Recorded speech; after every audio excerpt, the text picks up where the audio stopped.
तो कविता क्लास में फिर से स्वागत है। कुछ बच्चों का डिमांड था, बहुत क्वेरीज ईमेल लाए थे कि सर फिजिक्स का कुछ पार्ट बता दीजिए यूपी बोर्ड में। इधर बीच में यूपी बोर्ड का क्लास ज़्यादा ले रहा हूँ, तो इसकी वजह से बच्चों का ज़्यादा डिमांड था। इधर काफ़ी समय से स्कूल बंद था, बंद होने की वजह से बच्चे कह रहे थे कि सर फिजिक्स का भी कुछ क्लास अवेलेबल करा दीजिए। तो मैंने कहा ठीक है, तो शुरुआत करते हैं हम पहला ही चैप्टर। ठीक, कौनती क्लास के जो भी बच्चे हैं वो उनका भी क्वेरी था कि भाई क्लासेस ऑफ चल रहे होते, अच्छे से पढ़ाई नहीं हो रही है, तो शुरुआत से सर फिजिक्स का शुरुआत कर दीजिए। तो मैंने कहा ठीक है भाई, चलो शुरुआत कर देते हैं। तो पहला ही लेसन शुरुआत कर रहे हैं जो इलेक्ट्रोस्टैटिक्स का यूनिट जो है, 4-5 चैप्टर आपको पढ़ने इसमें। तो चैप्टर में से पहला जो यूनिट है, पहला ही लेसन की शुरुआत करते हैं वैद्युत आवेश और वैद्युत क्षेत्र। इस पे हम लोग चर्चा कर लेते हैं कि क्या चीज़ है। बड़ा महत्वपूर्ण लेसन है, इस लेसन से अच्छे खासे प्रश्न आपके पूछे जाते हैं बोर्ड में। तो चलिए, मैं यूपी बोर्ड के लिए खास स्पेशली इस पे चर्चा करूँगा। उसके बाद जो टाइम होगा तो उसके बाद सीबीएसई बोर्ड पे भी चर्चा किया जाएगा। बात ये होती है कि बाय लैंग्वेज तो दी जा सकती है, बट बाय लैंग्वेज में प्रॉब्लम होने लगती है कि कुछ बच्चे का जो सीबीएसई बोर्ड है, यूपी बोर्ड समझ नहीं आएगा, तो उनके मन में खिचड़ी बन जाता है कि भाई ये क्या चीज़ है, इसको तैयार करूँ कि इसको। इसलिए सर सिंगल लैंग्वेज रहे तो ज़्यादा बेहतर होता है, क्योंकि भाई जैसे वैद्युत आवेश कह दूँ, जो सीबीएसई बोर्ड के बच्चे होंगे वो तो जानेंगे भाई इलेक्ट्रिक चार्ज क्या होता है, बट यूपी बोर्ड के बच्चे के लिए तो यही बेहतर होगा। हालांकि जानना दोनों ज़रूरी है, दोनों स्ट्रीम के लिए आपको जानना बहुत ज़रूरी है, क्योंकि आगे पढ़ाई जाके आपको इंग्लिश में ही मिलेगी, हिंदी में तो मिलेगी नहीं, खास अगर आप साइंस स्ट्रीम में जुड़े हैं तब। चलिए, बातों में समय न नष्ट करते हुए शुरुआत करते हैं वैद्युत आवेश और उसके क्षेत्र। तो सबसे पहले एक वर्ड इसमें हम लोग जान लें भाई कि इसमें एक चीज वर्ड इसमें यूज हुआ है, एक वर्ड है, वो है आवेश। ठीक, आवेश के विषय में हम लोग जाने कि आवेश कहते किसे हैं। आप 10th में पढ़ के भी आए हैं कि आवेश कहते किसे हैं, 10th में जाने होंगे स्टार्टिंग में, लेकिन बस इंट्रोडक्शन मिला होगा आपको। आवेश है क्या चीज़ किसी ने, बस ऐसे आपको इंट्रोडक्शन मिला होगा। फिलहाल मैं आवेश पे आपको थोड़ा सा डीप जाके हम लोग चर्चा करेंगे क्या है। देखिए, सबसे पहले हम लोग जानेंगे कि आवेश उत्पन्न कहाँ से हुआ, स्टार्ट कहाँ से हुआ। जो आवेश की बेसिक स्ट्रक्चर में हम लोग जो जानेंगे, सबसे पहले ये चीज़ जानेंगे कि इसकी उत्पत्ति कहाँ से हुई। उत्पत्ति मतलब कहाँ से आया, कैसे आया। हालांकि आवेश तो पहले से था, किसने ढूंढा, ठीक, और कब ढूंढा, इस सब के विषयों में। फिर उसके बाद हम जो अगली टॉपिक पे चर्चा करेंगे, आवेश किस रूप में है, आवेश के प्रकार क्या है, इसके विषय में, उसका मान कितना होता है, उसकी वैल्यू कितनी होती है। तो दूसरी टॉपिक हमें पढ़ेंगे इसके प्रकार के विषय में। एक बात ध्यान रहे, हमने कहा उत्पत्ति, तो इसका मतलब ये नहीं होता कि आवेश को उत्पन्न किया जा सकता है। आवेश की उत्पत्ति कहने का मतलब है कि सबसे पहले कहाँ से स्टार्ट हुआ, किसने इसका वर्ड यूज किया आवेश के विषय में, चार्ज के विषय में सबसे पहले किसने चर्चा की, इसके विषय में हम लोग बात करेंगे, न कि, क्योंकि जब हम आगे ही बताऊंगा आपको आवेश संरक्षण का नियम, तो उसमें ही कहा जाता है कि आवेश तो ना तो उत्पन्न की जा सकती है, ना तो नष्ट की जाती है। तो ध्यान रखिए, उत्पत्ति का मतलब वो नहीं है कि मतलब आवेश को हम जनरेट करेंगे, बस इसके मतलब में हमें ये जानना है इसके परिचय के विषय में, इसके परिचय के विषय में जानना है कि ये है क्या चीज़। फिर उसके बाद हम प्रकार के विषय में बात करेंगे। तो हमारे पास आवेश जो होते हैं 2 प्रकार के होते हैं, ठीक, एक धन और एक ऋण होता है। एक धन होता है और एक हमारा होता है ऋण।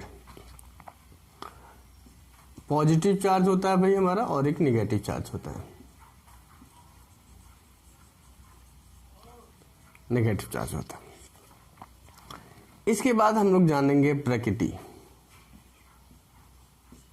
प्रकृति कहने का मतलब है नेचर, इसका कैसा नेचर होगा, उस नेचर के विषय में हम लोग इस पर थोड़ा सा जानेंगे। फिर इसके बाद कुछ इंपॉर्टेंट थोड़े पार्ट्स हो जाएंगे, जैसे आवेश संरक्षण का नियम, आवेश की कितनी वैल्यू हो जाएंगे उसके हिस्से में। जैसे पहले हम मान पर पहले लिख देता हूँ, मान क्या होगा, आवेश की क्या वैल्यू होगी उस पर। देखिए, आवेश तो हर एक पार्टिकलों पे रहता है, तो उसका अलग अलग होता है। जैसे फोटोन का अलग चार्ज होता है तो इलेक्ट्रॉन का अलग होता है, दोनों की वैल्यू सेम रहती है।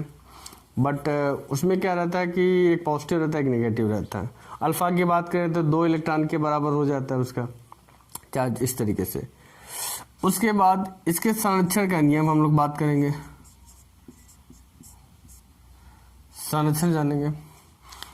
उसके बाद संरक्षण में जान लेंगे कि भाई इसका संरक्षण का नियम क्या है। प्रकृति में हम लोग जानेंगे कि भाई इसका नेचर क्या है, किस हिसाब से बिहेव करता है। टाइप में हम लोग जानेंगे कि कितने तरह के होते हैं, हालांकि 2 तरह के होते हैं, हमने बता दिया आपको। उत्पत्ति परिचय में ही हम एक पॉइंट जानेंगे कि आवेश के उत्पन्न करने के क्या क्या साधन है, उत्पन्न करने के क्या क्या साधन है, कितने हमारे पास मेथड है आवेश को उत्पन्न करने के। मैं फिर आपसे कह रहा हूं कि आवेश को हम लोग उत्पन्न नहीं कर सकते। आवेश उत्पन्न करने का मतलब है कि किसी चीज को आवेशित कैसे किया जा सकता है, इस पे हम चर्चा करेंगे, ठीक है ना, इस चीज में। चलिए स्टार्ट करते हैं हम। थोड़ा सा जो महत्वपूर्ण बिंदु है थे हमने आपको बताया, इसमें कुछ और भी बिंदु होंगे, ठीक है, जैसे आवेशों का स्थानांतरण है, ठीक, लगे हाथ ये भी देख लीजिए, ठीक, आवेशों का स्थानांतरण,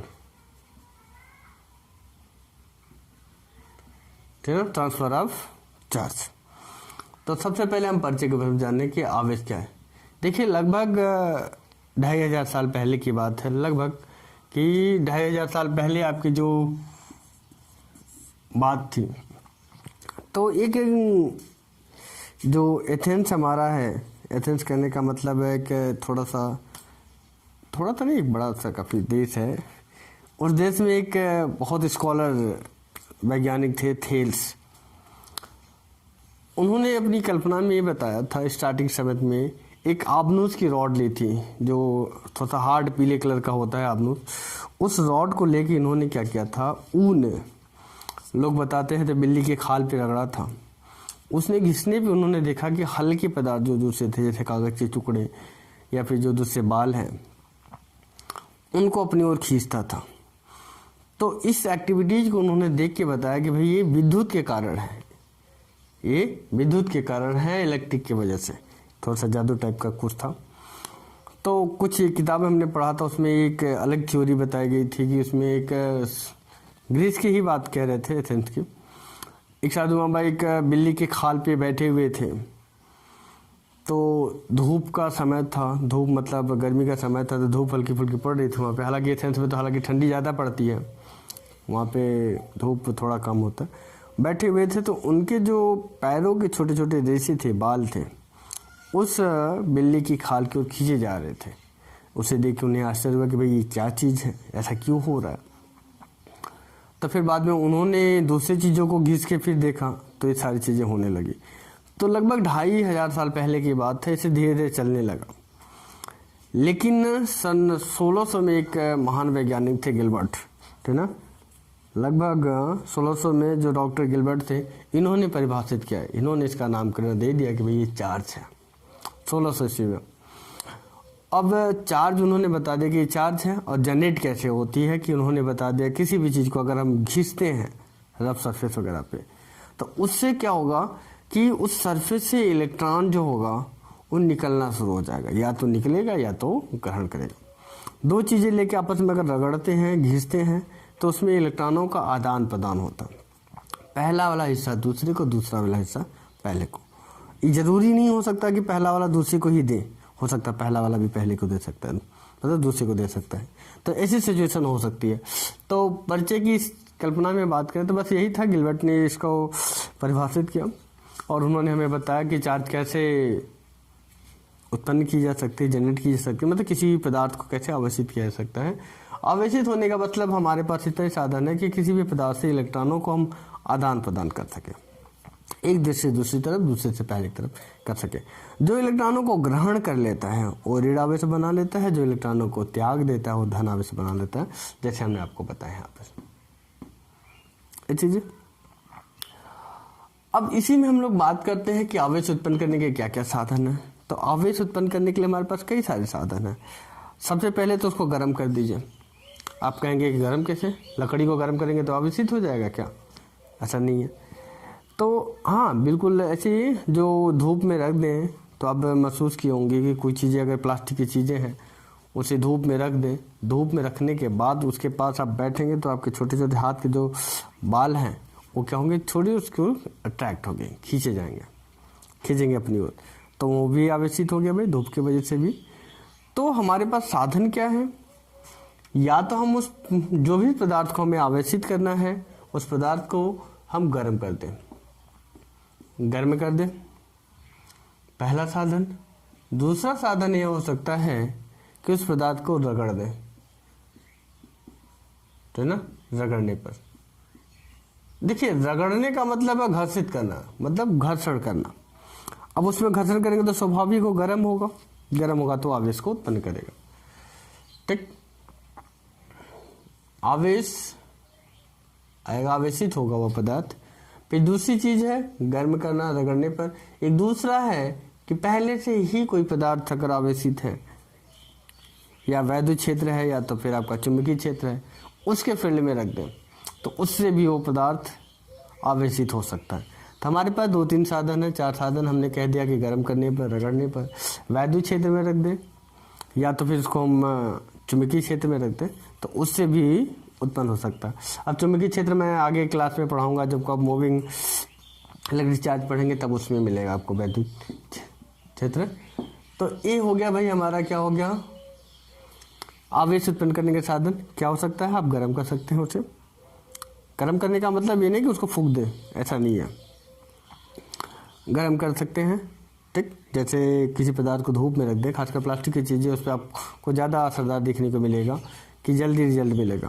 फिर उसके बाद घर्षण कर दे, उसको रगड़ दे, घिस दे, तो अपने हाथ को भी रगड़ते हैं तो भी आवेशित होता है, ऐसा नहीं है कि वो आवेशित नहीं होता, वो भी होता है। और दूसरे साधन में आपको चुंबकीय क्षेत्र में रख दें या तो वैद्युत क्षेत्र में रख दें, दो कारण। अभी हमने बताया कि आवेश कितने तरह के होते हैं, तो 2 तरह के, एक धन आवेश, एक ऋण आवेश।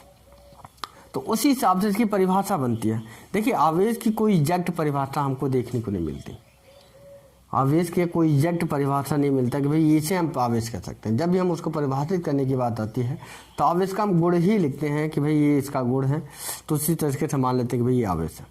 जैसे कि आवेश की परिभाषा देने की बात करें तो आवेश को हम ऐसे कह सकते हैं कि किसी भी पदार्थ को अगर रगड़ दें, घिस दें, तो घिसने के बाद फिर दूसरे पदार्थों को खींचने अथवा प्रतिकर्षित करने का गुण आ जाए तो उसको हम आवेशित पदार्थ कह देंगे, आवेशित कह देंगे। या तो किसी किताब में हमने पढ़ा था, ऐसे कह सकते हैं कि किसी भी तत्व ले लें, कोई भी अगर हम ऐसा तत्व ले लें तो उसकी बाहरी कक्षा में उपस्थित इलेक्ट्रॉनों की संख्या जो आदान प्रदान के जरिए उपस्थित हुई है उससे हम कहते हैं चार्ज, मतलब उस तत्व का आवेश कहते हैं। जैसे सोडियम ले ले, उसके बाहरी कक्षा में इलेक्ट्रॉन होता है, तो ये क्या काम करेगा, ये जब इसे हम आवेशित करेंगे तो ये अपना इलेक्ट्रॉन त्याग देगा, किसी और को दे देगा। देने के बाद ये क्या बनाएगा, प्लस आयन। जैसे सोडियम हमने ले लिया, ये क्या काम करेगा, अपना एक इलेक्ट्रॉन त्यागने के बाद वो धन आयन बना लेता है, मतलब धन आवेश बना लेता है। उसी से दूसरे भी तत्व हैं, कोई धन आवेश बनाता है तो कोई ऋण आवेश बनाता है। इस तरीके के हमें केमिस्ट्री में चर्चा नहीं करनी है, फिर वापस आते हैं। फिर आपको हमने बता दिया 2 तरह के होते हैं, धनावेश और ऋणावेश। तो धनावेश और ऋणावेश में क्या होता है, धनावेश का मतलब है कि ऐसे पदार्थ जो इलेक्ट्रॉन को क्या करते हो भाई, त्याग देते हो तो धनावेश बनाएंगे, जो इलेक्ट्रॉन ग्रहण कर लेते हो तो क्या बनाएंगे, आपके ऋणावेश, ठीक। चलिए, आवेश को उत्पन्न करने के कितने साधन हैं ये भी बता दिया। आवेश को आप किसी भी तरीके से उत्पन्न कर सकते हैं, ठीक। मैं आपसे फिर कहता हूँ, उत्पन्न मैं बोल रहा हूँ बार बार कि उत्पन्न कर सकते हैं। उत्पन्न करने का मतलब ये नहीं है कि हम उसे बना सकते हैं। आवेश संरक्षण का नियम यही कहता है कि भाई आवेश को हम तो ना तो उत्पन्न कर सकते हैं और ना ही नष्ट कर सकते हैं। बस उसे क्या है, किसी भी अंदर उपस्थित है उस चीज को हम लोग, उस पदार्थ को आवेशित कर सकते हैं, ऐसा चीज है। चलिए भाई नेचर की बात करते हैं, तो इसमें थोड़ा हम लोग को ज़्यादा चर्चा करनी है, डिस्कशन करना है। तो इसके 2 नेचर होते हैं। क्या होते हैं, थोड़ी जगह चाहिए, मैं इसलिए मिटा रहा हूँ। तो पहला क्या है नेचर, कि जो सजातीय आवेश होंगे एक दूसरे को प्रतिकर्षित करेंगे।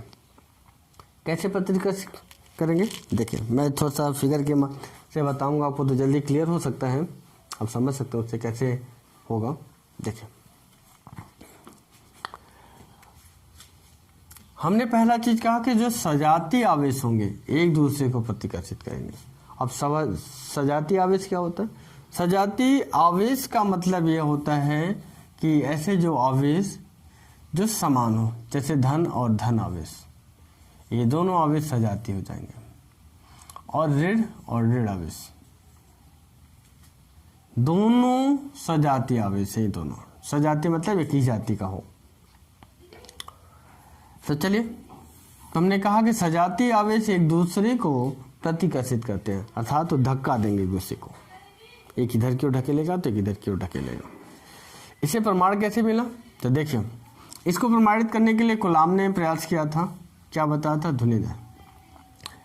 एक हम कोई एक दृढ़ आधार ले लेते हैं।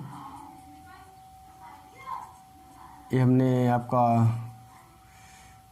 दृढ़ आधार ले लिया। दृढ़ आधार का मतलब है इसमें हम दो बॉल को इस तरह से लटकाएंगे। अब दृढ़ कहने का मतलब यह है कि ये आधार इतना मजबूत होना चाहिए कि इसे हम इस पे जब लटका दे रहे हैं तो टूट के गिर न जाए।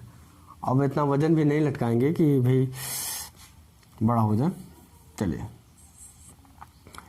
इसे हम धन आवेशित करते हैं और इसे भी धन आवेशित करते हैं। इन दोनों को स्वतंत्र हम लटका देते हैं, तो महसूस करेंगे कि ये वाला आवेश इसे धक्का देगा, ये वाला इसको धक्का देगा। तो दोनों धक्का देने पे बिल्कुल ही यहाँ पर आ जाएंगे इस तरीके से।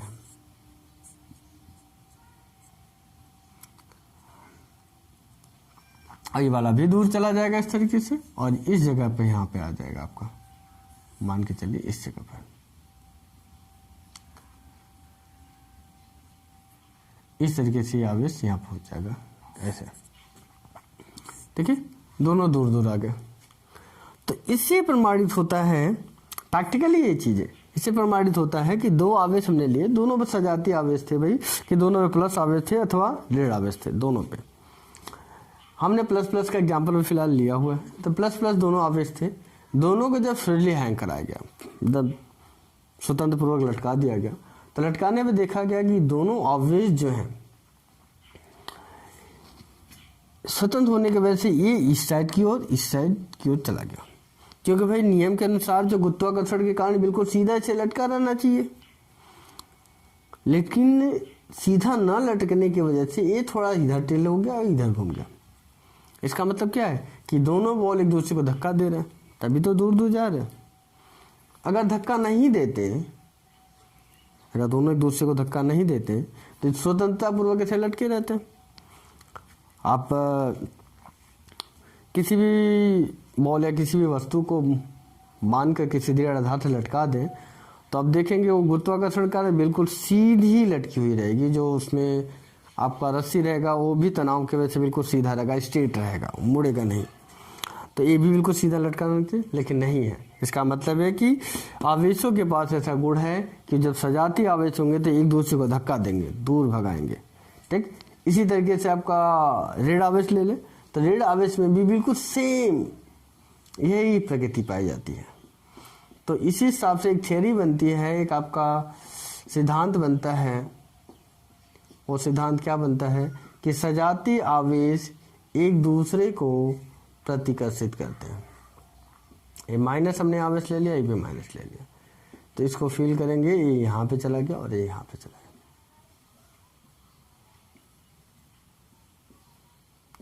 समझना? तो पहला पॉइंट आप समझ में आएंगे प्रकृति। इसके बाद हमने क्या बताया आपको आवेशों की प्रकृति में? आवेशों की प्रकृति में बताया कि पहला पॉइंट हमने बता दिया कि आवेश एक दूसरे को आकर्षित और प्रतिकर्षित करते हैं। तो उसमें से पहला पॉइंट हमने बता दिया कि जब सजाती आवेश होंगे, क्या होंगे?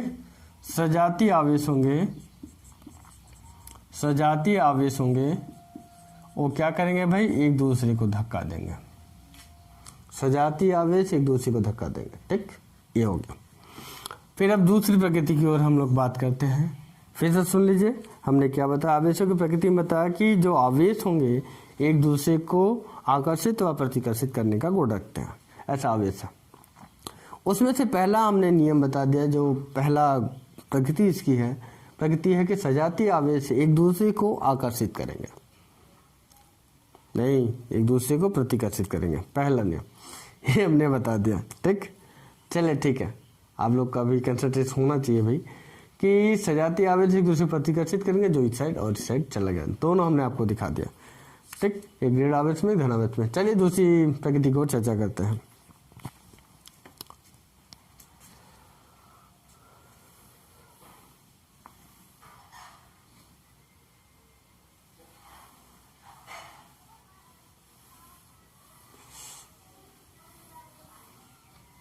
चलिए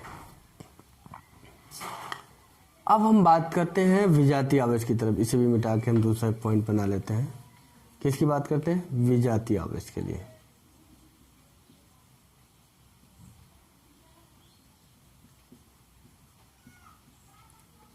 विजातीय आवेश के लिए बात करते हैं। अब विजातीय आवेश किसे कहेंगे? विजातीय आवेश आप किसे कहेंगे, इस पर चर्चा करते हैं।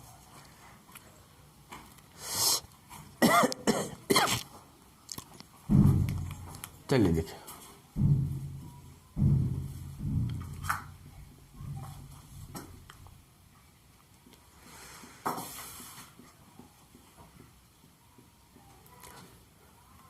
विजातीय आवेश, एक आवेश धन हो और दूसरा आवेश ऋण हो।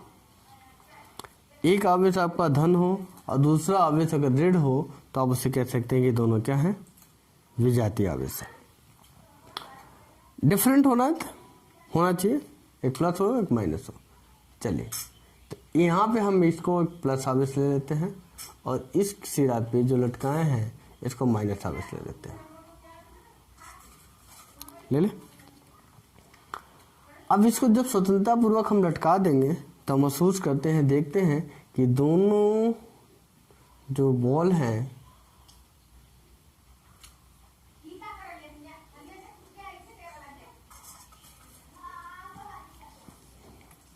इस तरीके से दोनों चिपक जाता है। दोनों आवेश एक दूसरे से क्या होंगे? इस तरीके से चिपक जाएंगे। चिपकने से ऐसा महसूस होगा, मतलब चिपक जाते हैं, तो इससे प्रमाणित होता है, पता चलता है कि जो विजातीय आवेश होंगे एक दूसरे को आकर्षित करते हैं। जैसा हमने अभी आपको थोड़ी देर पहले बताया कि जितने भी विजातीय आवेश होंगे ये सब के सब एक दूसरे को आकर्षित करते हैं।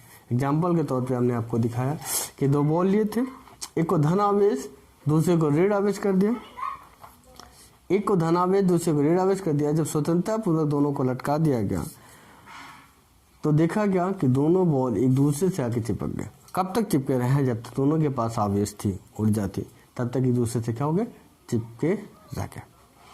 और इससे प्रमाणित होता है कि भाई विजातीय आवेश के बाद ऐसा गुण होता है कि आवेशों को क्या करते हैं? आकर्षित करते हैं। चलिए आवेशों की प्रकृति टॉपिक कंप्लीट हुआ। अब इसके बाद अगले टॉपिक की ओर हम लोग चलते हैं, आवेश संरक्षण का नियम। उस पर चर्चा करेंगे कि क्या चीज़ होता है।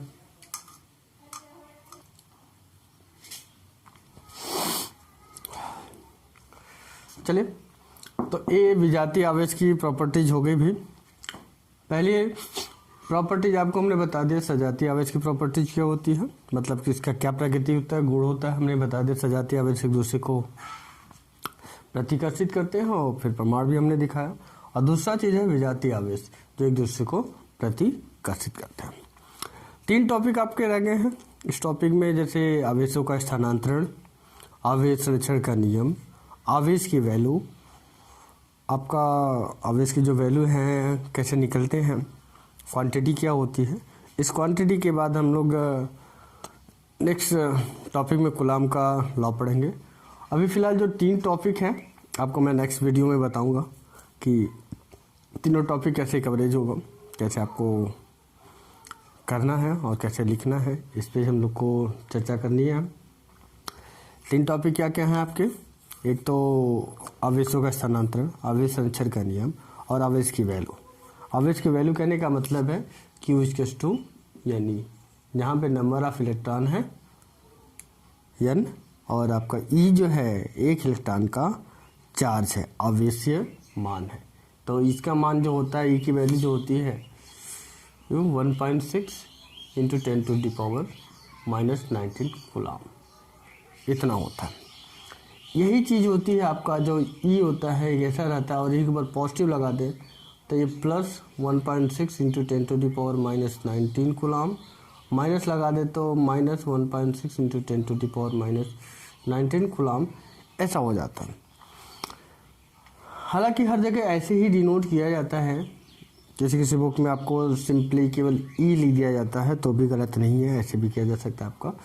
प्रोटॉन को किसी किसी बुक में पॉजिटिव पी लिखते हैं, इस तरीके से पी बना के उस पर प्लस लगा देते हैं, ऐसे बनाते हैं। तो किसी किसी बुक में ई प्लस बना देते हैं, जैसा आपका सिंबल है आप यूज कर सकते हैं। ये प्रोटॉन का आवेश है और एक किसका है, इलेक्ट्रॉन का आवेश है। न्यूट्रॉन पे कोई चार्ज नहीं होता।